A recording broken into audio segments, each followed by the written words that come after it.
Una entrevista exclusiva en Así Amaneció. La campaña presidencial por la presidencia de la República está a menos de 4 meses de poder definir cuestiones. El próximo 9 de febrero los ecuatorianos llegaremos a las urnas, Dios mediante, para poder elegir a nuestro nuevo presidente o presidenta de la República. Una de las candidatas, de las únicas 2 mujeres que aparecen en esta lista de 16 binomios, es Andrea González Nader, quien se encuentra hoy aquí en los estudios centrales de Radio City en Guayaquil. Ingeniera González, buenos días y bienvenida. Buenos días, chicos. Me gusta esta energía que hay aquí en esta cabina. Siempre es refrescante. Poniéndole siempre buena cara al mal tiempo, me encanta. No hay otra manera. La resiliencia del ecuatoriano es increíble, de verdad. Y sobre todo por el calor que nos cobija durante estos días.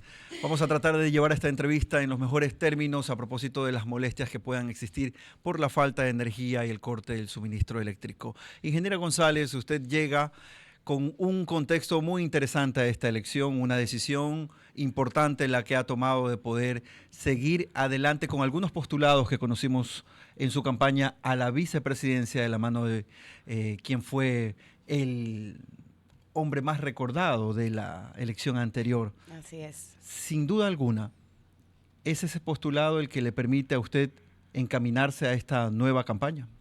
Claro, en realidad la parte neurálgica de este proyecto de país, como lo llamaba yo, y que suma a quien fue en su momento un sindicalista petrolero, que tenía claro un poco el tema, y justamente tocando el precio del WTI, la producción petrolera del país, que nos quedan los últimos 10 años de bonanza petrolera y es nuestra salida al subdesarrollo. Teníamos claro también que se viene toda una generación de chicos y realmente te llena el corazón recorrer este país y ver que en las universidades hay legiones de economistas, de abogados, pero también de ingenieros agrónomos, también de ingenieros en turismo, también zootecnistas. Ya no son 4 o 5. Entonces, por supuesto, sigue contemplando esta propuesta tan clara de que los últimos 10 años de bonanza petrolera sean invertidos en tecnología agrícola y educación, que es lo que nos va a permitir a Ecuador salir del subdesarrollo como tal.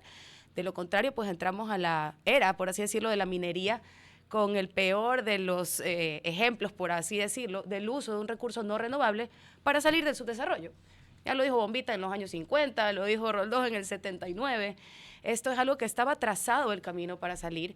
Creo que es un lenguaje que se entiende, no importa qué edad tengas ni qué título tengas. Ha pegado mucho esto en la juventud porque es una propuesta sin ideología. Habla básicamente de números. Entonces, sí, en ese sentido continuamos con esa propuesta. Obviamente muchas cosas han mejorado, algunas tenían que aterrizar, sonaban muy lindas en territorio, pero a la hora de la hora beneficiaba solo a una provincia, dejaban a otras, medio en ascuas. Hemos realmente pulido ese plan de país, le digo yo, porque no es de gobierno, un plan de país para 10 años. Obviamente también sentándonos con las voces de la experiencia, porque esto de verdad que sí es experiencia y juventud, aquí hay canitas. He tenido el gusto y la apertura de reunirme con exministros, expresidentes, personas que han manejado el tema económico de este país realmente bien. Y creo que todos hablamos el mismo idioma, lo cual es bastante refrescante. La gente en las calles empieza a identificar a Andrea González como esa persona que acompañó a Fernando Villavicencio hasta ese fatídico 9 de agosto y de alguna manera le muestra ese respaldo. ¿Usted siente que hay una simpatía particular hacia usted por ese recorrido que hubo con Fernando? Es complejo, este país es distinto en todas sus aristas, ¿no? En la sierra, sí, y bueno, voy a hablar un poco más en confianza.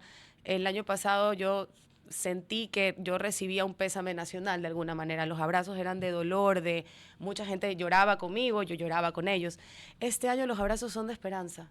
Y si bien, por supuesto, han habido un par de lágrimas, el abrazo ya no es de pésame, es un abrazo de lucha, es un abrazo de más bien limar asperezas entre ideologías que no demuestren ser corruptas, porque el problema es la corrupción, no la ideología, y aterrizar. Y esto es un lenguaje que le viene bien también a una generación que ha sufrido mucho de manipulación en tema ideológico, que realmente no nos ha traído absolutamente nada bueno a este país. La ingeniera Andrea González Nader es candidata a la presidencia de la República por Sociedad Patriótica. Está con nosotros aquí en los estudios centrales de Radio City.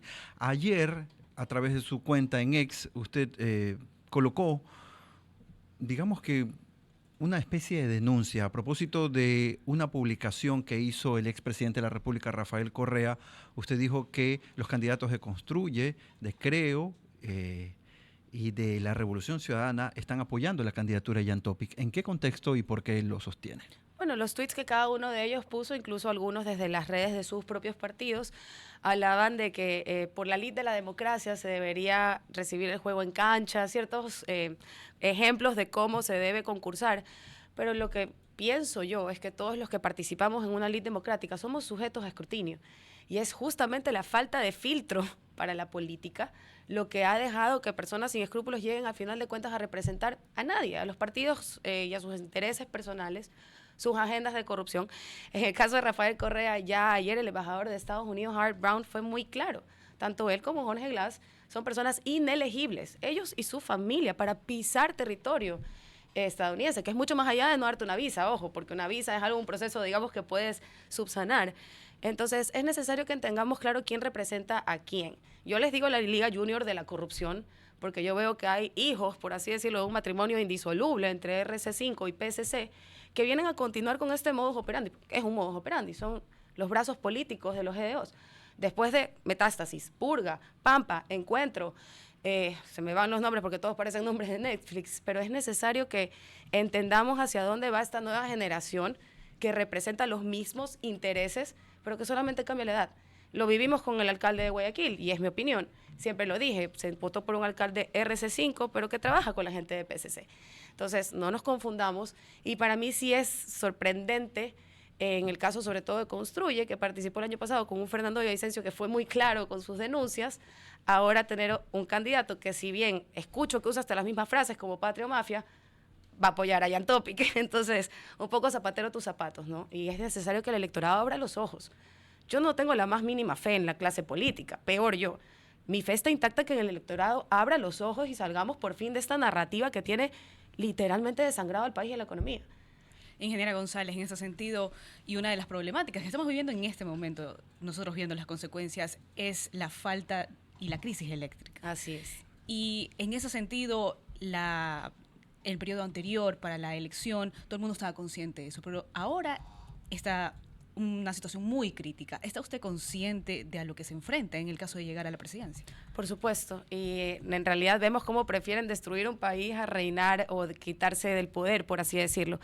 En realidad nosotros nos hemos reunido con muchos ingenieros eléctricos para ver las medidas a corto, mediano y largo plazo, porque quien está en esta lista de los 16 binomios se enfrenta contra un reto enorme. Si bien ya se venía advirtiendo, esto tiene años de advertencia, también es claro el mapa de la corrupción que hay dentro del sector eléctrico. Entonces, si tú ahorita quieres invertir 1.000 millones en cualquier tipo de energía renovable, te encuentras con estos mismos corruptos dentro de las unidades de gerencia, o esos contratos hechos a dedo, o tan locos como una hidroeléctrica donde jamás se debió construir una hidroeléctrica de ese tamaño que costó 3.000 millones de dólares.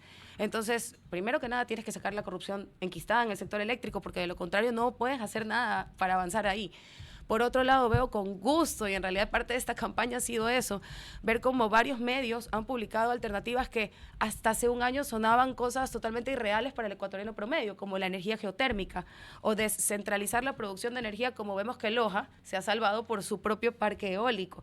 Entonces, la ciencia está lista, da gusto ver cómo los académicos han dejado de lado sus ideologías y están listos para trabajar. El problema es que el ego político de este país es tan grande que espanta a la gente que sabe y que puede tomar el toro por los cuernos, por así decirlo. Ahorita lo primero que tienes que hacer es dar mantenimiento al parque térmico, que obviamente no es lo más limpio ni renovable, pero es lo que se necesita en este momento. Y entender un poco qué pasó, por qué Ecuador tiene 2 años sin darle mantenimiento a sus parques térmicos, pero comprándole luz a Colombia, lo cual le sale un pésimo negocio para el país, tal vez un muy buen negocio para alguien más. Entonces es necesario que entendamos que estos niveles de corrupción llegan a ponernos de rodillas ante lo que de verdad se llama soberanía, que no es ese concepto maltrecho que quisieron posicionar. Ingeniera, y pasando de un mal a otro, la seguridad no podemos dejarla de lado. En ese sentido, ¿cuáles serían sus propuestas concretas? Nosotros hemos sido muy claros, creemos que hay un elefante en la sala. En Ecuador todo el esfuerzo de frontera norte y frontera sur no sirve de nada si tú no controlas el mar. El mar ha sido el lugar estratégico que se ha negociado, en mi opinión, y si en su momento el gobierno de Correa creyó que dándole a las FARC nuestro mar nos compraba una paz, incluso creo que a él mismo se le salió de las manos y que así regresara no lo podría controlar, porque tenemos submarinos albaneses en Esmeraldas. Esto ya se abrió de tal manera que nuestro mar es el patio trasero de la mafia internacional, o sea, albanesa, mexicana, colombiana, póngale el nombre. Por eso tengo de candidato a vicepresidente un contraalmirante, Galo Moncayo, que nos recuerda que la Marina de este país y la Armada de este país era respetada. Nosotros tenemos glorias navales, por si acaso, en el anterior conflicto bélico, el último conflicto bélico que pasó Ecuador, donde la gente miraba a nuestra Marina y nuestra Armada, pero con los ojos hacia arriba. Yo le digo el vice de oro, porque en parte quiero recordarles que hubo una época de oro de la Marina de este país. Duele en el corazón como costeña, porque costeña soy, ver a nuestros pescadores acribillados por salir a hacer su trabajo, por salir a pescar, se les roban los motores, y veo a este contraalmirante que me llena de orgullo y que tiene, por supuesto, una diferencia generacional conmigo muy grande. Decir, pero si nosotros antes estábamos ahí, éramos nosotros los que cuidábamos el mar. Si tú no recuperas el mar, nunca vas a detener el flujo del narcotráfico que entra al país, porque ellos necesitan la salida del mar. En Ecuador lo que no sale, no entra. Es decir, también aliviarías un montón lo que entra entre frontera norte y frontera sur. Y por último, y para terminar, esto también habla de reparación de tejido social. Tú no puedes solamente ir a someter a la mafia, porque la mafia sigue engordándose de las filas de nuestros jóvenes que hace 10 años, no tienen 15 años, no tienen bachillerato especializado, ni premilitar obligatoria, ni pasantías pagadas, ni la defensa civil. O sea, esos chicos perdieron la oportunidad de sentirse fuertes con un arma del lado de lo correcto.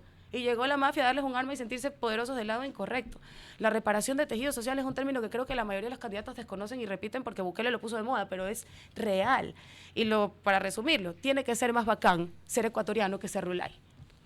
Andrea, para finalizar esta entrevista, la consulta de cajón es, ¿ustedes van a impugnar la decisión del CNE en función de estas denuncias que pusieron contra el candidato Topic? ¿Es parte del proceso o van a dejar de lado eso y se van a concentrar un poco más en la campaña en territorio?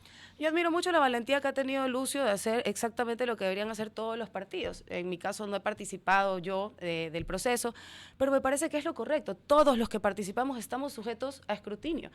Y tenemos que entender que la política de este país está colmada de corrupción. Si no ponemos un filtro desde el inicio, no entiendo de qué nos podemos quejar. Y que hayan 16 binomios, del año pasado que fueron 8, te abre mucha más la posibilidad de que de nuevo vuelva a infiltrarse dineros de oro ilegal, de la mafia, del narcotráfico, que ya lo hemos visto en los casos comprobados, incluso en campañas de consultas populares donde los mismos narcotraficantes pagaban para que se haga campaña por el no a la extradición.